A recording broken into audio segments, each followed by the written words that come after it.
Okay madam. Hello my dear friends and masters, welcome back to our channel oneness vegetarianism. నా పేరు సోమేశ్వరి. ముందుగా మనందరి గురువైన డాక్టర్ బ్రహ్మశ్రీ పితామహ పత్రి సారికి నా యొక్క అనంతకోటి ఆత్మ ప్రణామాలు. సత్యలోకవాసులకి, దివ్యలోకవాసులకి, మహాకరణ లోకవాసులకి, నక్షత్ర లోకవాసులకి, ఏంజల్స్కి, మహావతార్ బాబాజీకి, బుద్ధ భగవానుడికి, రామ్తా మాస్టర్ మహా ఉపాధ్యాయుడు, మాస్టర్ టీచర్, ఇమోటల్ గురువు అయిన తండ్రికి నా యొక్క అనంత కోటి ఆత్మ ప్రణామాలు. ఈ వర్తమాన క్షణంలో ఉన్న సమస్త సృష్టికి, సృష్టిలో ఉన్న యావత్ గురుమండలికి, కాంతి స్వరూపులకి, కాంతి మాస్టర్స్కి నా యొక్క సోయానికి కూడా అనంతకోటి ఆత్మ ప్రణామాలు. మరి ఇప్పుడు మన ముందుకు వస్తున్న మాస్టర్ శాంత మేడం. శాంత మేడంకి సాదరంగా వెల్కమ్ చేద్దాం masters. Madam welcome. Madam welcome to our session. Madam over to you madam. Shanta madam. Thank you madam. Thank you. ముందుగా మన గురువు గారైన బ్రహ్మర్షి పితామహ పత్రేశ్వరి గారికి, స్వర్ణమాల పత్రి మేడం గారికి నా ఆత్మపూర్వక ప్రణామాలు, కృతజ్ఞతలు, ధన్యవాదాలు తెలియజేసుకుంటూ విశ్వంలోని గురువులందరికీ కూడా నా ఆత్మ ప్రణామాలు, కృతజ్ఞతలు.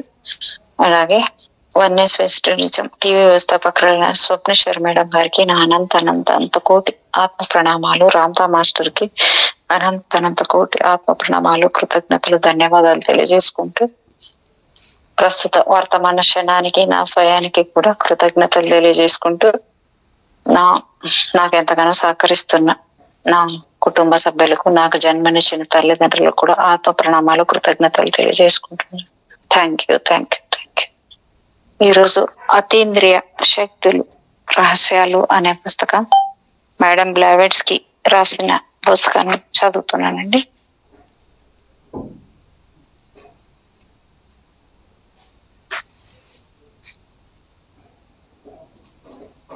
మన అనుభవాల గాఢతతో, అనుభూతుల లోతులలో కదలాడే చైతన్య స్పృహతో అంతకాలము మనసు, ఆత్మ అనుకున్నదంతా విశాలత్వంలో అంతర్భాగం అవుతుంది. ఇదంతా సెల్ఫ్ ట్రాన్సెండింగ్ ఎక్స్పీరియన్స్. ఈ అనుభవంలో అచేతన అనేది అచేతనగానే మిగిలిపోదు. ఈ మహావిశ్వం అనేక స్థితుల చైతన్య సమాహారం అని తెలుస్తుంది. ఈ స్థితులు అంతటా పరబ్రహ్మ చైతన్యమే నిండుకొని ఉందని స్పష్టమవుతుంది. విశ్వంలో ఒకే ఒక శాశ్వత స్థితి ఉంది. అది సరైన పర్ఫెక్ట్ అచేతన స్థితి. అదే చైతన్యానికి లేదా చిదాకాశానికి నెలవు అంటారు బ్లావెట్స్కి. ఇదంతా సెల్ఫ్ ట్రాన్సెండింగ్ ఎక్స్పీరియన్సే. సెల్ఫ్ ట్రాన్సెండింగ్ అనుభవంతో ఆత్మల ద్వంద్వ భావన నశిస్తుంది. పరబ్రహ్మ లేదా చిదాకాశంలో ఐక్యం కావటం అనే భావన ఒక్కటే స్థిరమవుతుంది. ఒక పక్షి వెలుతురు వైపుకు ఎగురుతూ పోతున్నప్పుడు మొదట్లో స్పిరిట్, మేటర్ అనే స్తంభాలను ఆ పక్షి రెక్కలు తాకుతుంటాయి. అయితే ఎత్తులకు ఎదుగుతున్న కొద్దీ ఆ స్తంభాల ఆనవాళ్లు కూడా కనిపించవు. ఆ ఎత్తులలో చీకటి వెలుగులు, ఆత్మ అనాత్మలు, శూన్యాలు అన్న తారతమ్యం ఉండదు. అన్నీ కరిగిపోతాయి. పైకి ఎగురుతున్న కొద్దీ శూన్యాన్ని ఈదటం జరుగుతుంటుంది. ఆ ఈదటం ఎదుగుతూ ఒక్కటి కావటం వరకే. ఎక్కడ ఒక్కటి కావాలి అంటే శూన్యంలో. దీన్నే అహం అనేది ప్రతి ఆవరణ ప్లేన్ అనుభవం నుండి అలసిపోవాలి. నిర్మాణంలో సబ్జెక్టు అబ్జెక్టులు కరిగిపోవాలి. చివరికి ధ్యాన్ చౌహాన్ అంటే ధ్యాన స్థితి సైతం నిశ్శబ్దానికి తల వంచాలి. అదే మాటలకు అందని మార్మికత, అతీంద్రియత. పరబ్రహ్మ అంటేనూ అదే. పరబ్రహ్మ నుండే మహాప్రణాళిక ప్రకారం విశ్వం పరిణమించింది అని సిద్ధాంతీకరిస్తారు బ్లావెట్స్కి.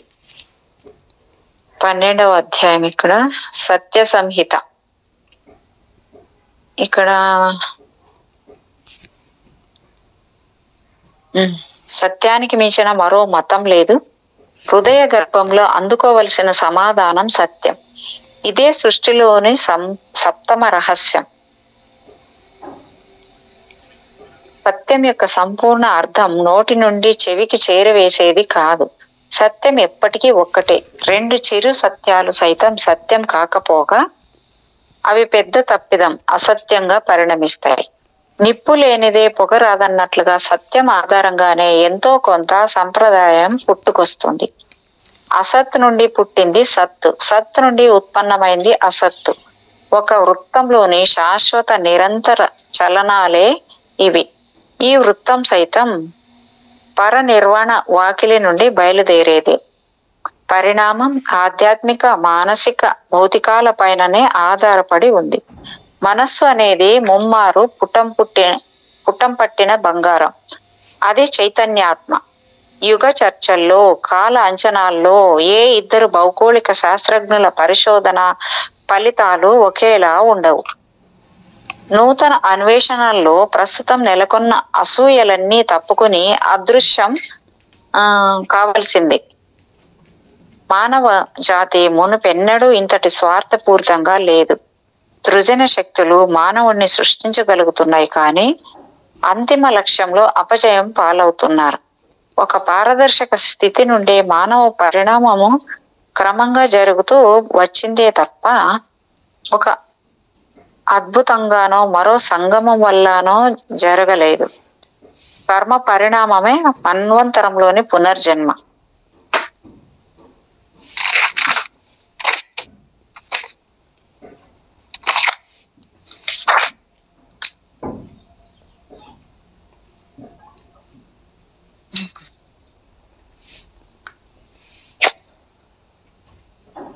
మానవ జన్మలోని తారతమ్యాలకు మించిన చెడులలోని 7 స్థితులే కారణం. ఈ 7 స్థితుల ప్రవృత్తులకు మూలం కర్మనే. మనిషిలోని సృజన శక్తులన్నీ దివ్యజ్ఞాన ప్రసూనాలే, అంతేకాని పాప ఫలితాలు కావు. మేడం, ఇదంతా అయిపోయినట్టుగా నాకు అనిపిస్తుంది. లేదు మేడం, నాకేం అట్లా అనిపించలేదా? లేదా? ఓకే, నాకైతే అనిపించలేదు. నేను పేజ్ నెంబర్ అయితే 39 రాసుకున్నాను. అక్కడ నుంచి స్టార్ట్ చేస్తే 39 ఇది. నాకైతే అనిపించలేదు మేడం. Okay okay okay ఓకేలేండి.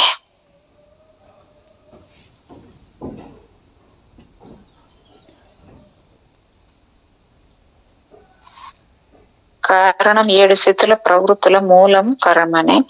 మనిషిలోని సృజన శక్తులన్నీ దివ్య జ్ఞాన ప్రసూనాలే, ఇంతేకాని పాప ఫలితాలు కావు. పేర్లు ఏవైనప్పటికీ మన జాతులన్నీ దివ్య కిరణాల నుండి జనించినవే.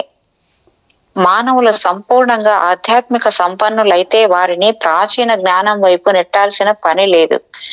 జనన మరణ రహస్యాలు ప్రాచీన మహామేధలకు తెలుసు. వారు రహస్యంగాను నిశ్చలంగాను ఉండిపోవటం వల్లే అవి పవిత్ర రహస్యాలు అయ్యాయి. రాపిడి నుండే నిప్పు పుట్టుకొచ్చింది అనటం ప్రకృతి నుండి తెలుసుకున్న మొదటి మర్మం. అదే పదార్థ పదంగా మనిషి తెలుసుకున్న మొదటి రహస్యం. ఇటు భువికి అటు దివికి మధ్య ఒక సజీవ సంబంధం, లివింగ్ లింక్ మనిషి. మానసిక బంధాన్ని ఏర్పరచుకోనిదే సైన్స్ సైతం పురోభివృద్ధి చెందలేదు. కానప్పుడు దాని జ్ఞానమంతా భౌతిక పదార్థానికే పరిమితమైపోతుంది. మానవ జాతి తారాతోరణం స్థిరంగానే ఉంటాయి. కారణం మానవుల పైన నక్షత్రాల పైన బౌద్ధికత ప్రభావం ఉంది కాబట్టి తారాగణ కిరణ ప్రసారంతో మ్యాజిక్ మిర్రర్ ప్రతిబింబించినట్టుగా వ్యక్తి భవిష్యత్తును సంఘటనలతో సహా క్రమానుగతంగా చెప్పవచ్చు. ప్రకృతిలోనే ఒక మౌలికత ఉంది. దాని ప్రకారం వైరుధ్యాలు సమసి సామరస్యం నెలకొంటుంది.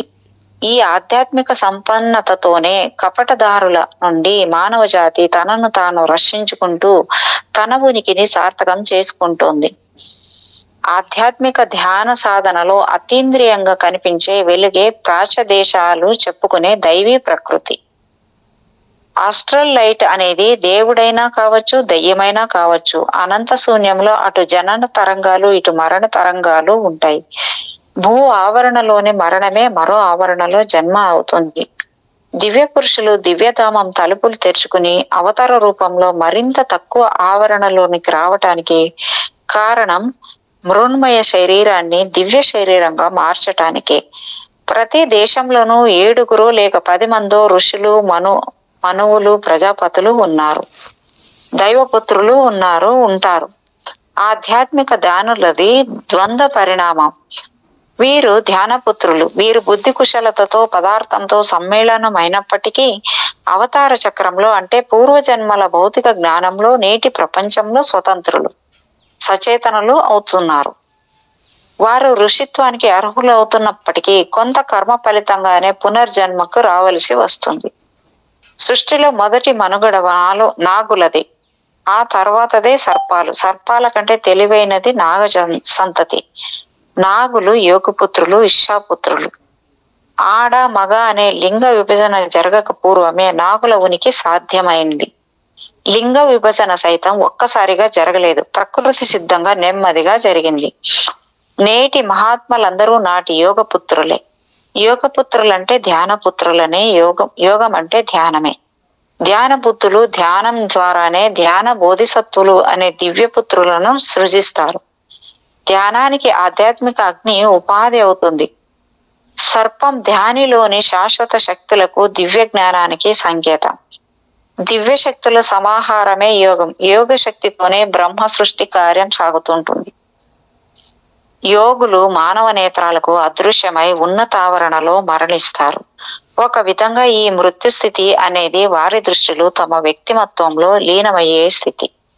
రాయి మొక్కగాను, మొక్క జంతువుగాను, జంతువు మనిషిగాను, మనిషి భగవంతుడిగాను పరిణామం సాగుతుంటుంది అన్న కబలిస్టుల నానుడి కాల ప్రభంజనంలో ఎప్పటికీ వర్తిస్తుంది. దివ్యత్వం వంచడానికి కాదు, ఏ దేవత వంచన కోసం దివ్యత్వాన్ని అనుగ్రహించదు. దేవతలలో స్వయంభువులున్నారు. స్వయంభువు అంటే ప్రమేయంతో బహిర్గతం కాని దేవత అని అర్థం. అంటే మన ప్రమేయంతో వెలికి వచ్చిన దేవత కాదని అర్థం. తనకు తానుగా వ్యక్తమైన దేవత. విశ్వానికి మూలమైనది, కేంద్రమైనది ఈ స్వయంభువే. స్వయంభువు అనేది శాశ్వతత్వ ప్రతీక. శాశ్వతమైనది ఆత్మ. నిర్వాణ స్థితికి చేరిన ఆత్మ సంపూర్ణత్వంలో, శాశ్వతత్వంలో భాగస్వామి అవుతుంది. అలాగని తన వ్యక్తిమత్వాన్ని పోగొట్టుకోదు. రూప ప్రాధాన్యం లేకుండా ఆత్మ పరిణమిస్తుంటుంది. అందుకే రూప పరివర్తనకు చెందిన భయాలు దాని దరిదాపులకు రావు. రూపం పదార్థం జగతికి చెందింది, నిర్వాణం పవిత్రీకరణకు చెందింది. కాబట్టి ఆత్మ పరమం పవిత్రం. భూమండలాన్ని పోలిన మరో మండలం ఆత్మ మండలం. భౌతికంగా జననం, బాల్యం, యవ్వనం, పరిణతి, వృద్ధాప్యం, మరణం అనే దశలను దాటుకుంటూ వచ్చిన ఆత్మ ఈ ఆత్మ మండలాన్ని చేరుకుంటుంది. భూమండలాన్ని పోలినప్పటికీ ఒక విధంగా స్వర్గం వంటి మండలం ఆత్మ మండలం. భూమిలోని మనుషులు, జంతువులు ఇక్కడ ఆత్మలుగా భావిస్తారు. ఈ అంశను కలిగి ఉన్న మనుషుల వల్లే భూమండలం సైతం ఆధ్యాత్మికం అవుతుంది. జీవన్ లక్ష్యము, బుద్ధుని లక్ష్యము ఒక్కటే. సంస్కరణ ద్వారా మానవ జాతికి ఉపకరించాలని పూనుకొన్నారు. పలువురు చెప్పుకుంటున్నంత మాత్రాన, ప్రచారమైనంత మాత్రాన అది సత్య ప్రతీక కాబోదు. దాన్ని నమ్మాలని లేదు. ఋషి ప్రోక్తమైంది కాబట్టి విశ్వసించాలని లేదు. అదే ఋషి దాన్ని పునః సమీక్షించుకొని మరోమారు తిరగరాసి ఉండవచ్చు, పునఃరచన చేసిన ఉండవచ్చు. ఒక భావము అద్భుతము అనిపించినంత మాత్రాన అది ఏదో దేవత లేదా ఏ అద్భుత శక్తో వ్యక్తీకరించినట్టు కాదు. కాబట్టి ఆ భావానికి దాసోహం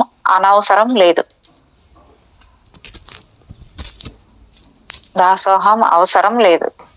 దీనికి ఇది ప్రారంభ, అది ముగింపు అంటూ ఊహాజనితం కానక్కర్లేదు. అలాగే వాటి విషయంలో ఒక నిశ్చిత అభిప్రాయానికి వచ్చేయకూడదు. ఆ ఒక అభిప్రాయానికి వచ్చే ముందు 2, 3, 4 అవకాశాలను సైతం నిగ్గు తేల్చాలి. మహాగురువులు, మాస్టర్లు అయినంత మాత్రాన వారు ప్రామాణికులని కాదు. అలాగే వారు విశ్వసించి ఆచరించినంత మాత్రాన వారిని అనుసరించాలని లేదు.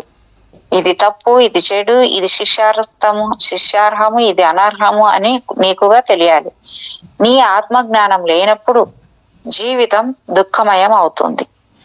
ఇలా గౌతమ బుద్ధుడిని, జీసస్ క్రైస్ట్ ని ఆత్మీయంగా అర్థం చేసుకున్న బ్లావెట్స్ కి వారిద్దరి ఉపదేశ సారాంశాన్ని మన నిర్ణయానికి, మన ఆత్మజ్ఞతకు వదిలివేశారు. మొత్తానికి ఆమె సందేశాల ద్వారా తెలిసేదేమంటే, జీవితంలో వేసే ప్రతి అడుగుకు మనమే బాధ్యులం. ప్రతి అడుగు ప్రతి అడుగులోనూ ఆత్మ ప్రతిధ్వనించాలి. మన అస్తిత్వం హితకరమై దివ్యభాసరం కావాలి.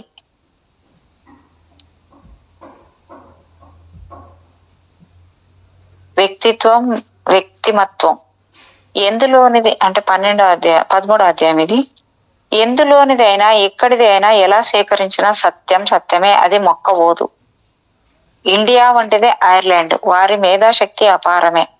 అక్కడి రచనలలో రచయితలతో తాత్విక జిజ్ఞాస ఉండేది.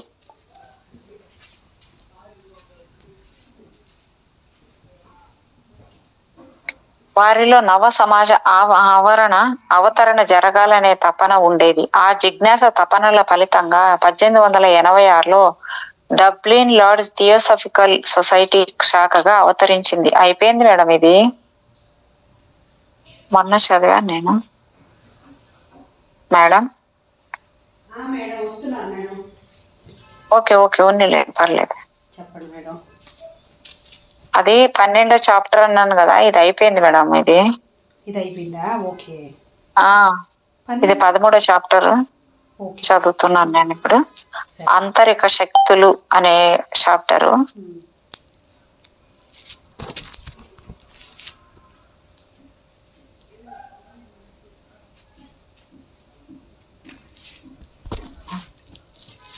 అంతటా ఆస్ట్రల్ అనుభవాల వల్ల ఆలోచనలు పదును తేలుతుంటాయి. ఒక్కొక్కసారి అభిప్రాయాలు మారుతూ ఉంటాయి, దృక్పథాలు మారుతాయి. ఇది కూడా అయిపోయిందా? నాకైతే నేను వినలేదు, లేకపోతే అది ఏమో తెలియదు, కానీ నేను విన్నట్టు అది పేజ్ నెంబరు 59 అని రాసుకున్నాను మేడం అక్కడ, అందుకోసం. ఓకే. 15 అతీంద్రియ పర్యటన. నేనేం చేస్తానంటే నా ముందు గాలిలో శూన్యాన్ని సృష్టించుకుంటాను, నా దృష్టిని దానిపై కేంద్రీకరిస్తాను. My will up on it. అప్పుడు దృశ్యం వెంట దృశ్యం నా ముందు కదలాడుతుంటుంది. అంటే ఆమె అతీంద్రియ పర్యటన గురించి చెప్తుంది మేడం ఇక్కడ. ఒక పుస్తకం నుండి ఏ అంశాన్నైనా ఊటంకించాలన్నా మనసును అలా శూన్యంలో లగ్నం చేస్తాను. ఆస్ట్రల్ గా ఆ పుస్తకం నా కళ్ళ ముందుకు వస్తుంది. అందులో నుండి నాకు కావాల్సింది తీసుకుంటాను. నా మనసు ఎంతలా చలించకుండా ఉంటే అంత శక్తివంతంగా ఈ పని సులభ సాధ్యం అవుతుంది. ఐసి సన్వీల్ రచనా కాలంలో ఏన్షియంట్ గార్డెన్ ఆఫ్ బ్యూటీ బ్లావెట్స్కీని గత శతాబ్దాల దేశాల వెంట తీసుకెళ్లేదట. అంటే అది బ్లావెట్స్కీ అతీంద్రియ పర్యటన. ఆ పర్యటనలో బ్లావెట్స్కీ రచనకు కావలసిన చిత్రాలను, దృశ్యాలను ఆమె చూసేదట. నేను కళ్ళు తెరుచుకొని కూర్చుని ఉండేదాన్ని. నేను వింటున్నదివి, కంటున్నవి అన్నీ యథార్థాలే. అలాగే నేను రాస్తున్న వాటిని వినగలిగేదాన్ని, చూడగలిగేదాన్ని. అటువంటప్పుడు నా ఊపిరి ఆగిపోతున్నట్టుగా అనిపించేది. పైగా ఏమాత్రం కదిలినా ఆ శ్రవ్య దృశ్యాలు తెగిపోతాయేమో అని భయపడేదాన్ని. అలా శతాబ్దాలు దృశ్యం వెనుక దృశ్యము, దూరంగా దృశ్యమై నా సమీపం నుండి మేజిక్ పనోరమలా కదిలిపోతూ ఉండేది. వాటిని నా బుర్రకు చేరవేసి యుగాలుగా కాల విభజన చేసేదాన్ని. వాటిల్లో ఏమాత్రం పొరపాట్లు ఉంటాయని నేనేనాడు అనుకునేదాన్ని కాదు. గత చరిత్రకు సైతం అందకుండా చీకటిలో కలిసిపోయిన జాతులు, ఖండాలు, దేశాలు, నగరాలు నా ముందు కదలాడి అదృశ్యమైపోయేవి. ఆ తర్వాత వాటి కాల చరిత్ర నాకు అందేది. అభూత కల్పనలుగా ప్రచారం పొందిన వాటిల్లోని యథార్థ సంఘటనలు, మనుషులు నాకు తరసపడేవారు. ఆ సంఘటనల వ్యక్తుల ప్రాశస్త్యము నాకు తెలిసొచ్చేది. I gather them together and try to match them one after other, and at the end there always comes out geometrical whole. వాస్తవానికి ఇదంతా చేసేది నేను కాదు, నాలోని అహం. ఈ గోనే నాలోని హైయెస్ట్ ప్రిన్సిపుల్. చివరికి ఇది కూడా నా గురువు, టీచర్ సహాయంతోనే అన్నిటా సహకరించినట్టే ఇక్కడ సహాయం అందించేవారు. నేను ఏదైనా మర్చిపోతే వారిని స్మరించుకుని నివేదించుకుంటే చాలు, మర్చిపోయింది నా కళ్ళ ముందుకు వచ్చేది. వారికి అన్నీ గుర్తే, అన్నీ తెలుసు. వారు లేనిదే నేను ఇంత విషయ జ్ఞానం ఎలా సంపాదించగలిగేదాన్ని? ఐసిస్ అన్వీల్ రచనా కాలంలో బ్లావెట్స్కీతో కల్నల్ అల్కాట్ కూడా ఉండేవాడు. ఆయన తన మాటల్లో బ్లావెట్స్కీ అతీంద్రియ రచన సంస్కృతిని గురించి ఇలా రాసుకున్నాడు. ఆమె రచనా పద్ధతి చమత్కారంగా అనిపించేది, మర్చిపోలేనిది అనుభవం అది. ఒక టేబుల్ కి ఇరువైపులా ఇద్దరం కూర్చునే వాళ్ళం. ఆమె చేస్తున్నది ప్రతిదీ నాకు ప్రత్యక్షంగా కనిపిస్తుండేది. కాగితం పైన ఆమె కలము ఎగురుతున్నట్లు పరుగులు తీస్తుండేది. ఒక్కోసారి ఉన్నట్టుండి రాయటం ఆపి అలా శూన్య దృక్కుదలతో చూస్తూ, అప్పుడు ఆమె క్లియర్ వైంట్ సీయర్ లా ఉండేది. గాలిలో దృశ్యంగా ఉన్నదాన్ని చూస్తున్నట్లు కళ్ళు చెక్కిలించి తాను చూసిన దాన్ని కాగితం మీద పెడుతుండేది. ఊటంకించవలసిన అంశాన్ని పూర్తి చేసిన తర్వాత ఆమె కళ్ళు మామూలుగా అయ్యేవి. మరోమారు అలా అడగవలసి వస్తే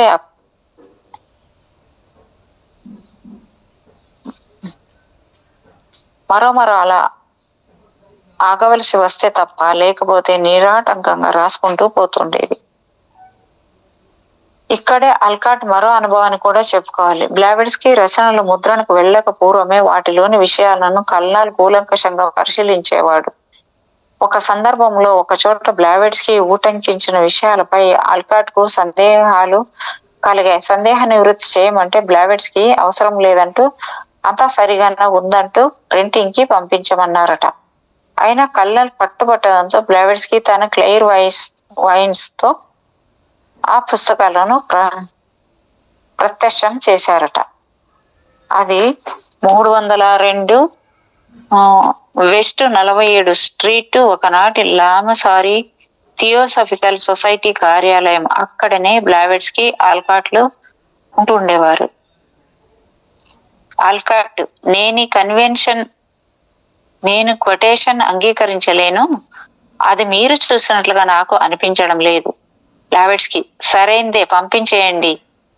అయినా ఆల్కాట్ అంగీకరించకపోవడంతో బ్లావెట్స్కీ, ఒక్క నిమిషం ఆగండి, దాన్ని తెచ్చేందుకు ప్రయత్నిస్తాను. బ్లావెట్స్కీ కళ్ళలో శూన్యతలు చోటు చేసుకున్నాయి.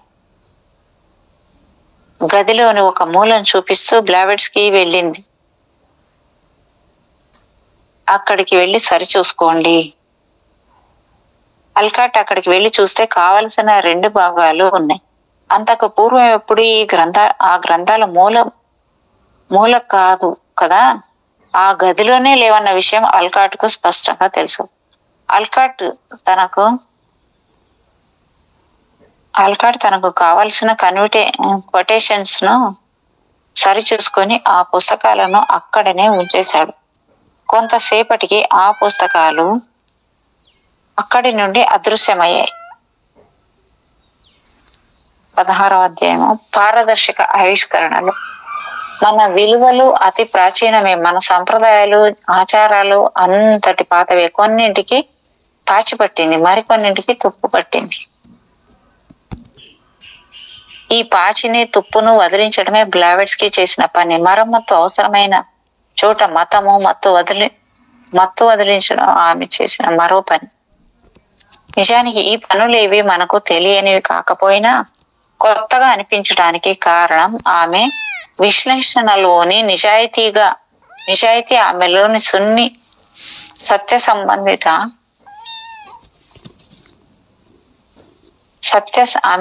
సత్యసంధత. అసలు మానవ జాతి ప్రాచీన సైతం అవాస్తవికంగా ఘటన కట్టగలగటం ఆమె చేసిన ధైర్యం. బ్లావెట్స్కీ రచనలను కానీ జీవితాన్ని కానీ సరైన తీరులో అర్థం చేసుకోగలిగితే ఆమె జీవితంలో కానీ రచనల్లో కానీ మానవాళిని ప్రభావితం చేయలేదు. నిశ్శబ్దులకు ప్రపంచనం అంతర్లీయంగా కనిపిస్తుంది. బహుశా ఆమె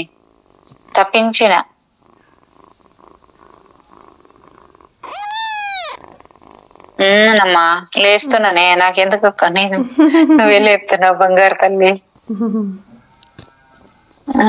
రచనలో కానీ మానవాళిని ప్రభావితం చేయగల నిశ్శబ్ద ప్రభంజనం అంతర్లీనంగా కనిపిస్తుంది. బహుశా ఆమె తప్పించిన థియోసఫీకి ఈ నేపథ్యమే అంతర్సూత్రం అయి ఉంటుంది. ఆమె ఆలోచనలు, దృక్పథాలు మొదట చినుకుగానే మనల్ని తాకి ఉండవచ్చు. అయితే తరతరాలను దాటుకుంటూ, తీరాలను చేరుకుంటూ నేటికి ఆమె థియోసఫీ మనల్ని తుడిచి ముద్ద వేస్తుంది.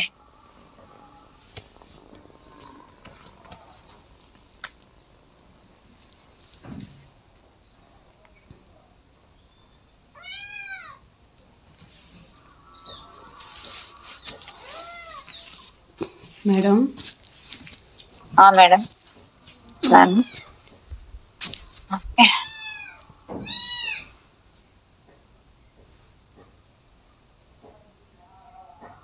కీర్తి కామనతో కాక మానవతా కాంక్షతో అన్వేషణకు పూనుకోవటం వల్ల ఎన్నో మార్మికతలు బ్లావెట్స్కీ ముందు మోకరిల్లాయి. నిజం చెప్పాలంటే ఆమె రచన మాత్రమే సీక్రెట్ డాక్ట్రిన్ కాదు, ఆమె జీవితం కూడా ఒక సీక్రెట్ డాక్ట్రిన్. ఆమె సదా మాస్టర్ టీచర్స్ పర్యవేక్షణలో ఉండేవారు. ఆమెది అతీత జ్ఞానం, అతీత మానసం, భౌతికాతీతం. ఆమె ఆలోచనలు, కలము, కదలికలు అన్ని భౌతికాలే. విజ్ఞాన శాస్త్రం ప్రభావంతో పాశ్చాత్య దేశాలు తలలు ఊపుతున్న వేళ తాను తల ఎత్తి శాస్త్రీయ కదలికలు పాశ్చాత్య దేశాల సంస్కృతిని, తాత్వికతను నేపథ్యం చేశారు. మ్యాటర్ స్పిరిట్ల సంగమంతో కాలనియతి లేని జ్ఞానము, ఏజ్లెస్ విజ్డమ్ ను ఆవిష్కరించిన ఆధ్యాత్మిక మేధావి బ్లావెట్స్కీ. ఆమె కాలాతీత జ్ఞానం అంతా సమ్మతమే, అంతా సత్యావిష్కరణే. మతం ప్రతి ఒక్కరికి నమ్మతం కాదని,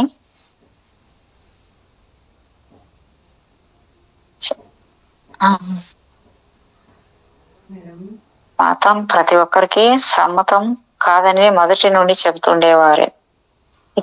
ఇంద్రియపరమైన భౌతిక లాలసత ఒక్కటే జీవితం కాదు, ఇది కాని విలువైన జీవితం ఇంకా ఉంది. అలాగే మనకు తెలిసిన విశ్వము సైతం మేడం కొంచెం అప్పుడప్పుడు అలాగే మనకు తెలిసిన విశ్వం సైతం ఒకటే, తెలియని విశ్వాలు చాలానే ఉన్నాయి. ప్రపంచాలు అయినా అణువులు అయినా క్రమేపీ అభివృద్ధి చెందుతూ వచ్చినవి. వీటికి నిర్ణీత ప్రారంభాన్ని, నిర్మాణాత్మక ముగింపును చెప్పలేం. ఆలోచనకు సైతం అందని తీరాలవి. మనం సంపూర్ణ వాస్తవికతకు ప్రతిబింబాలమే. తొలిగా ఆవిష్కృతమైనది ఈ విశ్వంలో ఈనాటికి అదే రూపంలో, అదే విధంగా ఉండకపోవచ్చు. కాలం గడిచిన కొద్దీ మార్పులు చేర్పులు జరుగుతూనే ఉంటాయి. మలి ఆవిష్కృతం అవుతుంది, ఆ మలి మరిన్ని ఆవిష్కరణలు అవుతుంటుంది. కాబట్టి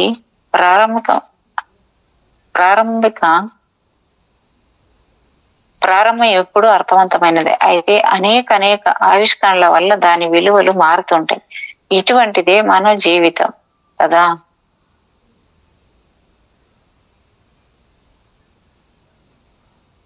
ప్రతి ఒక్కరి జీవితంలో ఆత్మ లక్షణాలు, ఆత్మీయ లక్షణాలు, ఆధ్యాత్మిక లక్షణాలు సమృద్ధిగానే ఉంటాయి.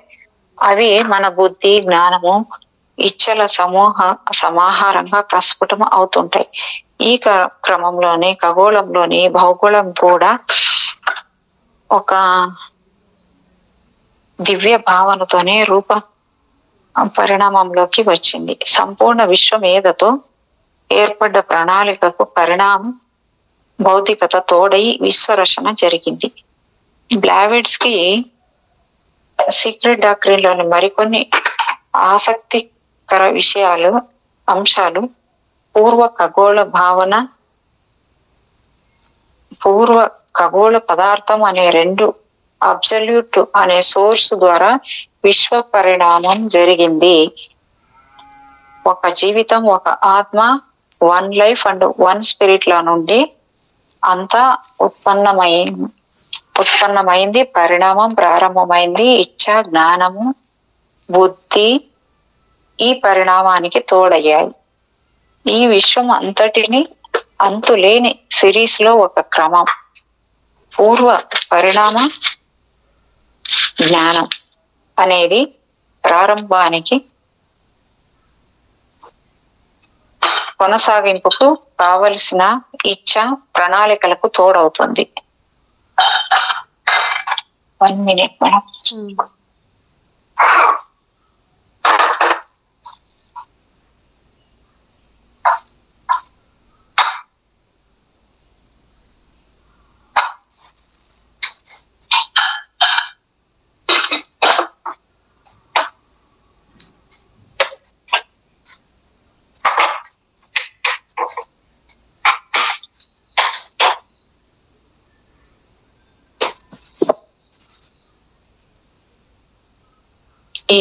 ఈ విశ్వం అంతులేని సిరీస్ లో ఒక క్రమం.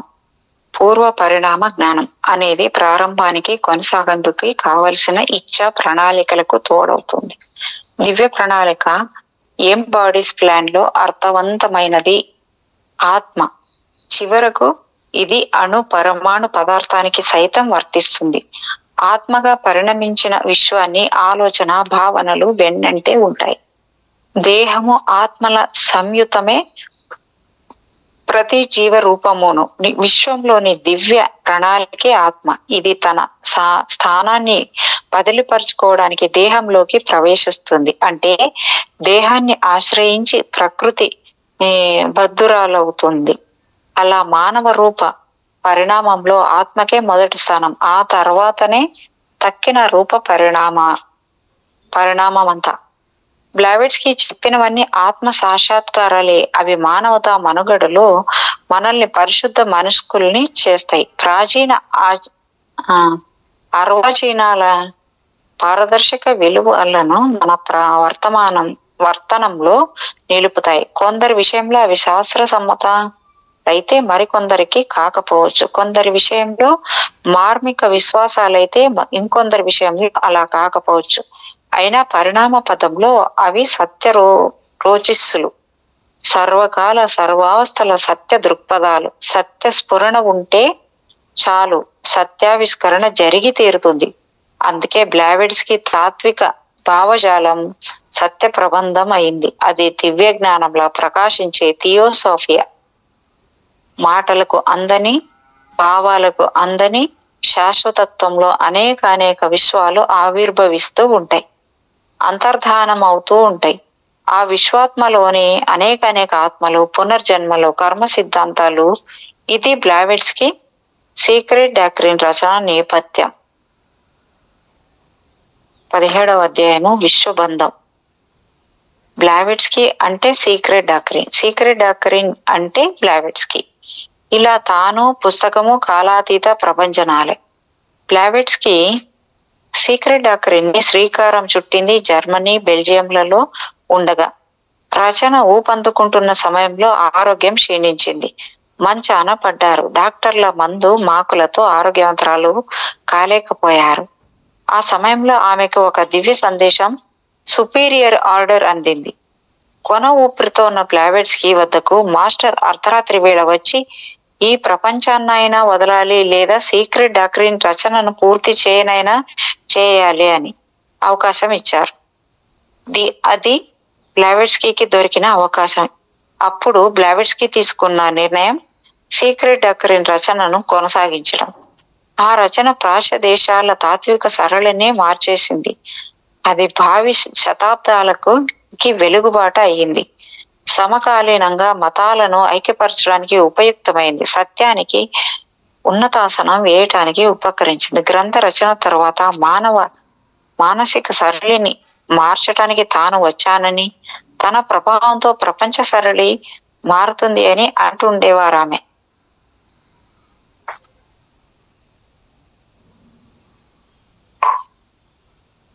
To revive and create in the world a new society అన్నది ఆమె జీవిత లక్ష్యం. ఆ ప్రభావం ఈనాటికి మన భావ సరళిపై, జీవన విధానంపై కనపడుతూనే ఉంది.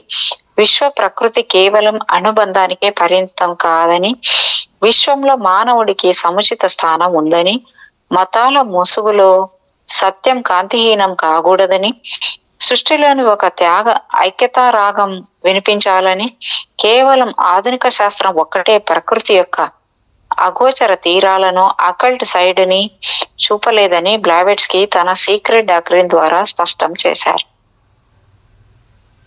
ప్రపంచ పర్యటనల్లోనూ, ప్రార్థనా సమయాల్లోనూ, ఆస్ట్రల్ ట్రావెల్లోనూ, అతీంద్రియ ప్రజ్ఞతోనూ బ్లావెట్స్కీని తాకిన పరిమళాలు ఎన్నెన్నో. అవన్నీ ఆధ్యాత్మిక మకరందాలు, ఆత్మ వర్చస్సులు. ఈ పుష్పాలను మాలగా కూర్చటంలో తాను ఓ దారంలో ఉపకరించానే తప్ప ఇతరం కాదు అంటారామె. దారం లేకపోయినా పుష్ప సౌరభానికి ఏ ఢోకా లేదు అంటూనే వర్తమానాన్ని అవగతం చేసుకోవడానికి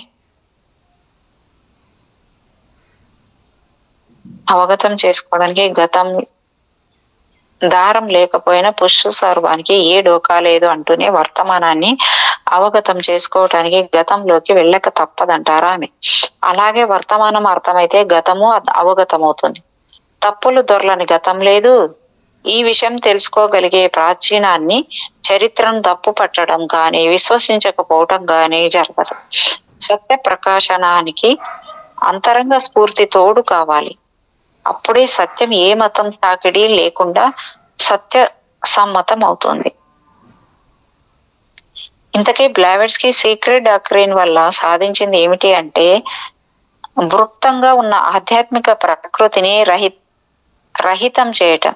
అటు సైన్స్ గాని, ఇటు నాగరికతలు గాని చేయలేని అంశాలను స్పష్టం చేయటం.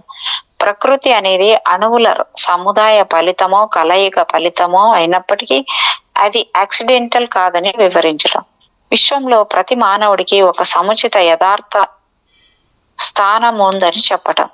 ప్రతి మతము కొన్ని ప్రాచీన సత్యాల సూత్రాల సమాహారమే అని, అవి మరింతగా మసిపట్టకుండా సంరక్షించాల్సిన బాధ్యతను గుర్తించడం. సర్వమతాలకు సర్వకాలాలలో అనువర్తించే మూలం ఒకటి ఉందని స్పష్టపరచడం.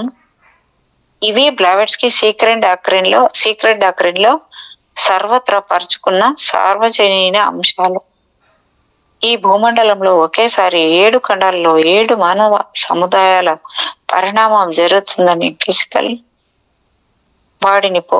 ఫిజికల్ బాడీకి పూర్వమే ఆస్ట్రల్ బాడీ ఏర్పడుతుందని, పరిభ్రమణంలో క్రిమి కీటకాల నుండి జంతుజాలం నుండి మానవుడు పరిణమిస్తూ వచ్చాడని సీక్రెట్ డాక్ట్రిన్ ఆవిష్కరించింది. ఆనాటి శాస్త్రబద్ధతపై బ్లావెట్స్కీకి సంపూర్ణ విశ్వాసం లేకపోయినా, మహాభౌతిక సత్యావిష్కరణలు మానవుల కళ్ళు తెరిపించగలిగేవి కెమిస్ట్రీ, ఫిజియాలజీలని. అవి గొప్ప మాంత్రికులుగా ఉపకరిస్తాయని అనేవారు. ఎటువంటి ఆధారిత గ్రంథాలు లేకుండా జరిగిన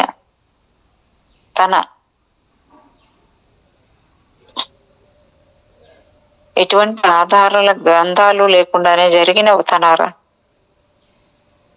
తన రచనల్లో పరిణామ చక్రాన్ని ఎంతో కూలంకషంగా వివరించారు. ఆమె చేసిన కాల గణాంకాలు కాస్త అటు ఇటు ఈనాటికి శాస్త్రజ్ఞుల గణాంశాలతో సరిపోలుతున్నాయి. అది ఆమె కాలజ్ఞానం.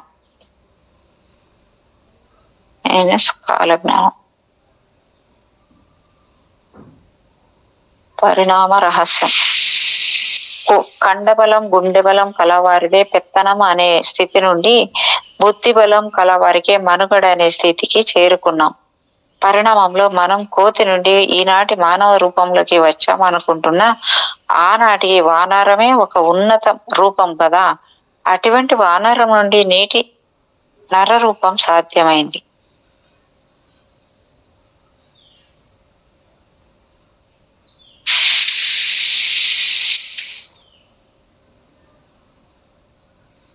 ఈ మానవ రూపం భవిష్యత్తులో మరింతగా ఎలా పరిణమిస్తుందో గిరిగీసి చెప్పలేం. కోతి చేష్టల నుండి నాగరిక నడకల వైపు పయనించగలిగినట్లే దివ్య నడతలతో పరిణమించగలగడం, దివ్యత్వంతో దివ్యులం కావలం. కోతి నుండి గొరిల్లా, గొరిల్లా నుండి మనిషి పరిణామం సాధ్యమైంది కాబట్టి మానవత్వం నుండి దివ్యత్వము ఈ పరిణామము సాధ్యమే. పరిణామంలో కోతిలోని ఎముకల గూడు వేరు, గొరిల్లాలోని ఎముకల తీరు వేరు, మనిషిలోని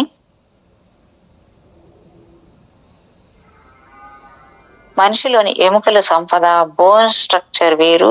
ఈ వేరు కావడం వల్లనే ఏ రూప ప్రత్యేకత ఆ రూప అనేది అయింది. కోతి నుండి గొరిల్లాగాను, గొరిల్లా నుండి మనిషిగాను జరిగిన పరిణామంలో కొన్ని అవయవాలు మార్పు చెందడమో, కనుమరుగు కావటమో లేదా ఉపయోగంలో లేకపోవడమో జరిగింది. నాటి నుండి నేటి దాకా జరిగిన పరిణామాన్ని బట్టి చూస్తే ఇంకా పరిణామం రేపటిలోకి విస్తరించే అవకాశం ఉంది. సంపూర్ణ మానవ రూపం పరిణామం జరగటానికి ఇంకెంతకాలం పడుతుందో, ఇంకా అనారోగ్యాలు, అంగవైకల్యాలు, జనతకు సమస్యలు తోరణం అవుతున్నాయంటే కారణం అదే ఈనాటి మానవ సంఘర్షణకు నేపథ్యం. ఈనాటి సైన్స్ అయినా స్పిరిచువాలిటీ అయినా ఇంకా పరిణామం ఆశిస్తోందంటే సంపూర్ణ పరిణామం జరగలేదనే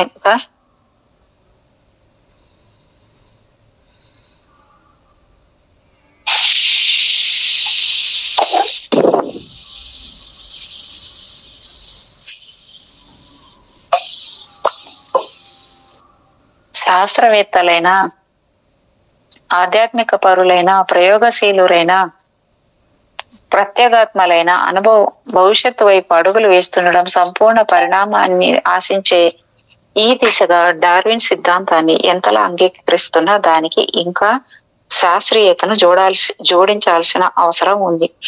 ఈ దిశలో ఒక్కసారి పాత అవసరాలు సైతం భవిష్య ప్రయోజనాలకు ఉపకరించవచ్చు. పరిణామంలో పాదం నుండి శిరస్సు దాకా మార్పు సహజమే. ఈ క్రమంలో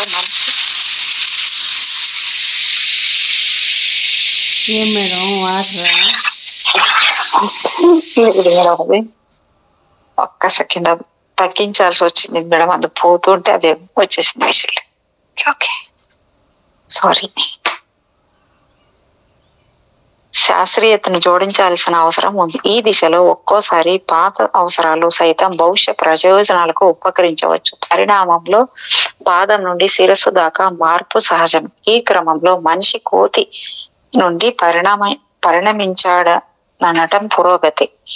అప్పుడు విశ్వంలో మనకంటే మెరుగైన జీవి ఉంటుంది. మనం ఆ జీవంగా పరిణమించటానికి అవకాశం ఉంది. మానవ సంతతి ఇబ్బడి ముబ్బడిగా పెరుగుతున్న, వానర సమూహం అక్కడక్కడ కనిపిస్తున్న, గొరిల్లాలు సైతం ఎక్కడో ఒక చోట ఉన్నాయన్న ఎంతలా పరిణామం జరుగుతున్నా ఇంకా పాతకు మనుగడ ఉన్నట్లే కదా. ఇలాగే దివ్యత్వ పోకడలతో మానవులు దివ్యులుగా పరిణమించినప్పటికీ మానవ జాతిలో ఎంతో కొంత సంతతి వెనకబడి ఉంటుంది. మొత్తానికి మనిషికో పుర్రె, ఆ పుర్రెకో బుద్ధి కారణంగా మనం బుద్ధి జీవులం కాగలిగాం. బుద్ధి కుశలత మన సొంతమైంది. రూప పరిణామంతో పాటు బుద్ధి కూడా వికసిస్తుంది. ఈ బుద్ధిమత్వంతోనే శాస్త్రం వైపు, ఆధ్యాత్మికం వైపు అడుగులేస్తూ మనలో మనం రెండు ముక్కలు అయ్యాం. అయినా మనిషి నుండి కోతి అని అనలేనట్లే అటు సైన్స్ పరంగా కానీ ఇటు స్పిరిచువాలిటీ పరంగా కానీ ఈనాటి మానవ సంతతిని ఒక తిరోగమన సంతతిగా మనం అంగీకరించాం. పైగా మన మూలం వర్తమానం కంటే ఉన్నతమైంది అని అంటాం. పరిణామ పరంగా మనది 5వ దశ అనుకుంటే గొరిల్లా, చింపాంజీల అది 4వ దశ, బుద్ధి లేని ప్రాణములది 3వ దశ. మొదటి దశలోని 2వ దశలోను కొంత ప్రాణ సంగతి ఉంది. మరికొంత ప్రాణి సంగతి కనుమరుగైపోయింది. కారణం the economy of nature does not sanction the coexistence of several utterly opposed ground plans of organic evolution on one planet అంటారు బ్లావెట్స్కి. పైగా పరిణామంలో కనిపించిన రూడిమెంటరీ ఆర్గన్స్లే డార్విన్ హెకల్ల పరిశోధనలకు ఊతమయ్యాయి అని అంటారని. ఏది ఏమైనా ఇంద్రియ పరంగా మానవ పరిణామాన్ని చూసేది సైన్స్ అయితే,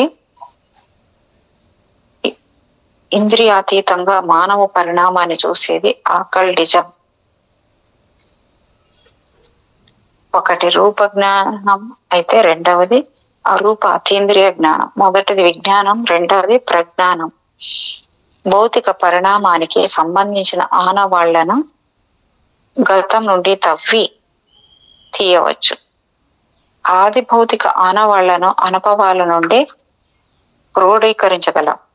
అతీంద్రియ ప్రజ్ఞానంతో జంతు లక్షణాలు ఫ్రీ హ్యూమన్ అనిపిస్తే, ఆస్ట్రల్ లక్షణాలు పోస్ట్ హ్యూమన్ అనిపిస్తాయి. డార్విన్ వంటి శాస్త్రజ్ఞులది మానవ పరిణామ అన్వేషణ అయితే, బ్లావెట్స్కీ వంటి వారిది అతీంద్రియ మానవ అన్వేషణ. గతాన్ని మనము అసంభవం అనగలమా? అనలేం. అలాగని సంపూర్ణమని అనలేం.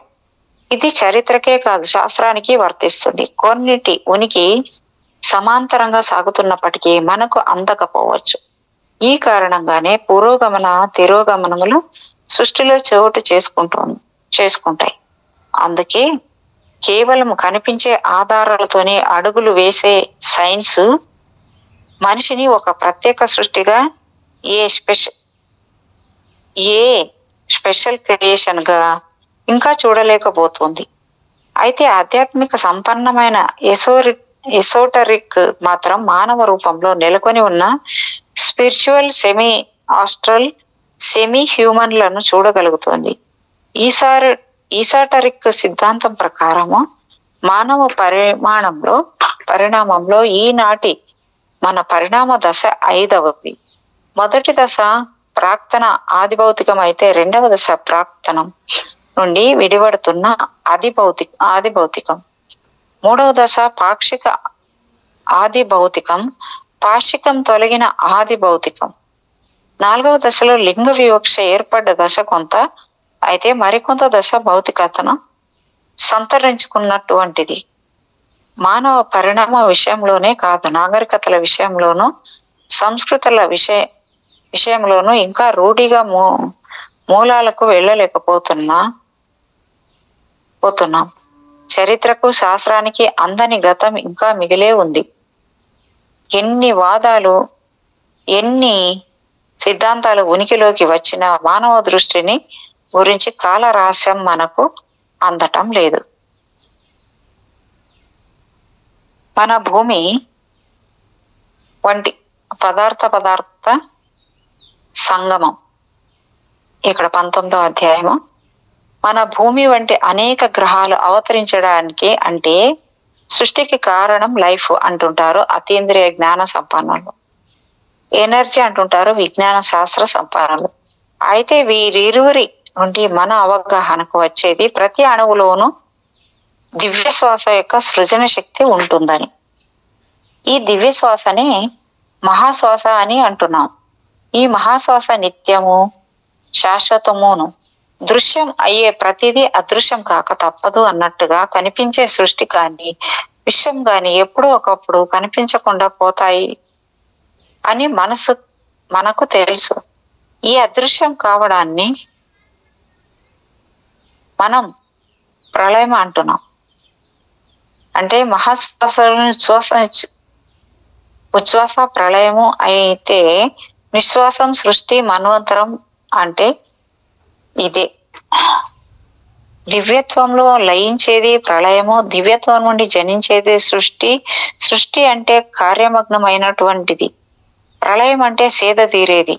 ఒక పగలు అయితే మరొకటి రాత్రి. పగలు శ్రమిస్తే రాత్రి విశ్రమించాలి. శ్రమను వెన్నంటి విశ్రమం ఉన్నట్లే సృష్టిని వెన్నంటి ప్రళయము ఉంటుంది.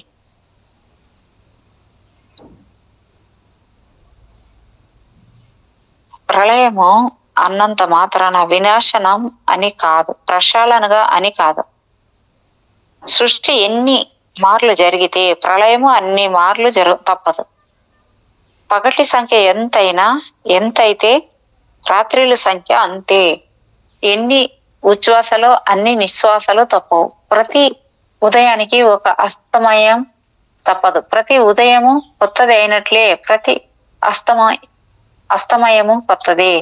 ప్రతి అస్తమయము మరో ఉదయానికి అవకాశం ఇచ్చినట్లే ప్రతి ఉదయము మరో సమయానికి నేపథ్యం అవుతుంది.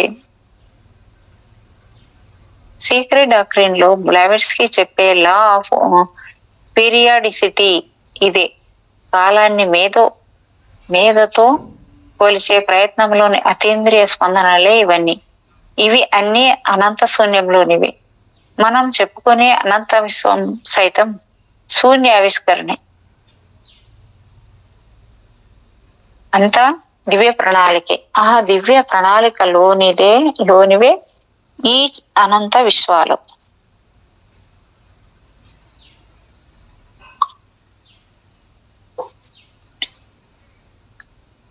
కనిపించే విశ్వం ఒకలా, కనిపించని విశ్వం మరోలా ఉండదు. తనలోకి తానే ప్రయాణిస్తూ ఉంటుంది, ఇతరాలను తనతో కలుపుకుంటుంది. ఈ విశ్వ ప్రక్రియ జరిగేది శూన్యంలోనే. ఆ శూన్యానికి ఒక కేంద్ర బిందువు ఉంది కాబట్టే సృష్టి జరుగుతోంది. సృష్టి జరిగినా అక్కడే, కరిగినా అక్కడే. అంటే సృష్టికి ప్రారంభ ముగింపులో కేంద్రం ఒక్కటే అన్నమాట. రాకపోకల కేంద్రం ఆ సెంట్రల్ పాయింట్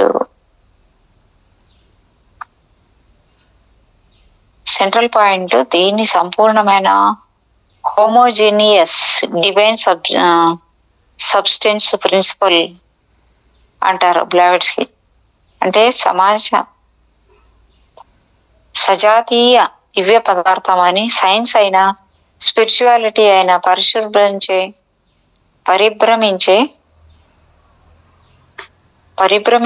విభ్రమించేది ఈ సిద్ధాంతం చుట్టూనే. మనం ఆత్మపరంగా ప్రయోగాలు చేసిన, రహస్య విస్ఫోటం జరిగిన, ఎన్ని మూలాలను తరచి చూసినా చివరకు చేసేది ఈ సెంట్రల్ పాయింట్కే. దాన్ని ఆరిజిన్ అని, ఫస్ట్ ప్రిన్సిపల్ అని అంటుంటారు.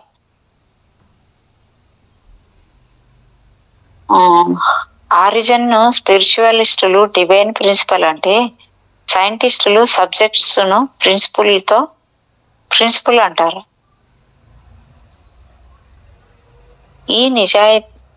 ఈ సజాతీయ దివ్య పదార్థ నిరంతర సిద్ధాంతంలో దివ్యత్వాన్ని ఒక వర్గం తీసుకుంటే, పదార్థాన్ని మరొక వర్గం తీసుకుంటే, అయితే సృష్టి పరిణామంలో దృశ్యమానంగా ఉన్న పదార్థాన్ని అంగీకరించే ప్రక్రియలో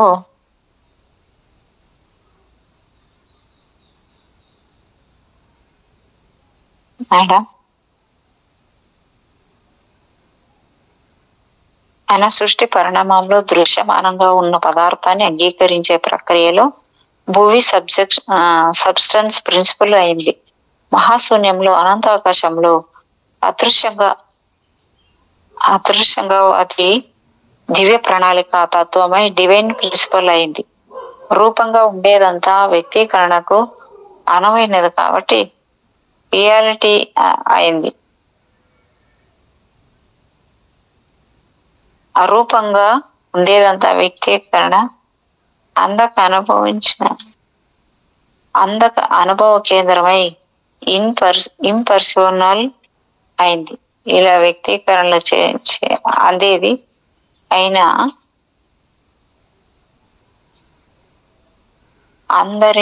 అందనిది అయిన విశ్వంలో అంతర్భాగం.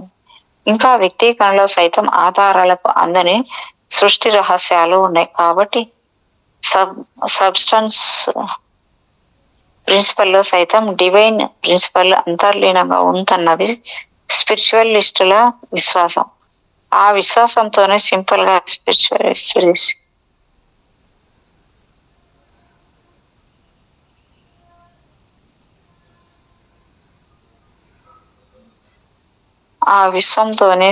గా స్పిరిట్ ఆ మాటలు అంటున్నారు. ఒక్కోసారి ఈ దృశ్య ప్రణాళికలు అటు సైంటిస్టులకు కానీ ఇటు స్పిరిచువలిస్టులకు కానీ పాడదు. ప్రయోగాలకి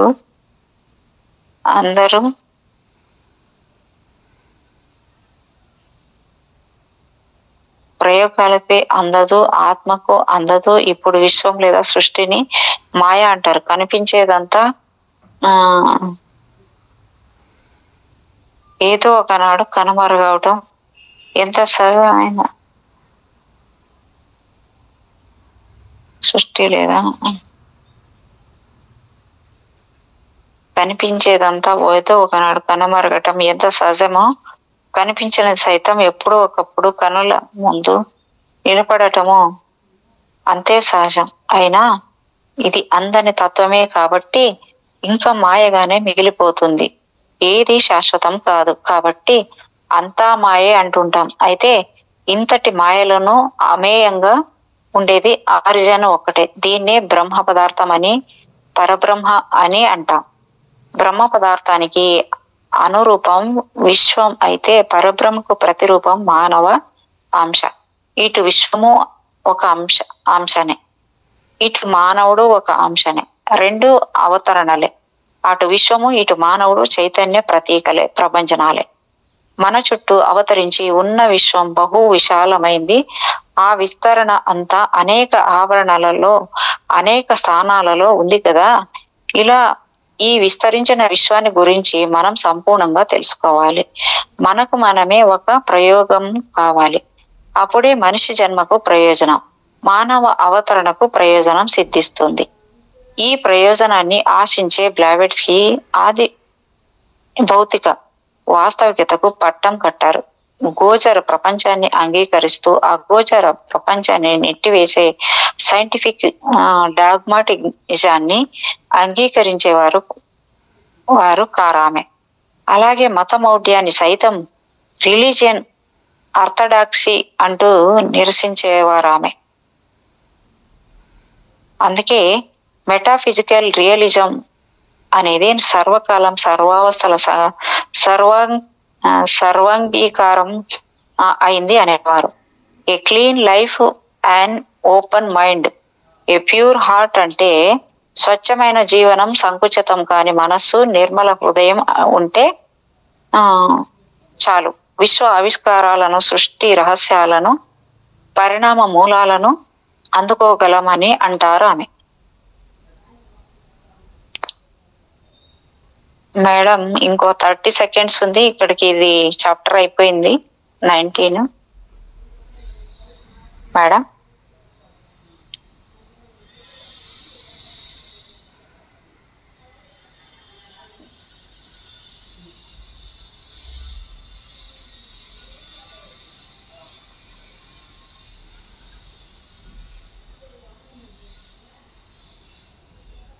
స్వప్న మేడం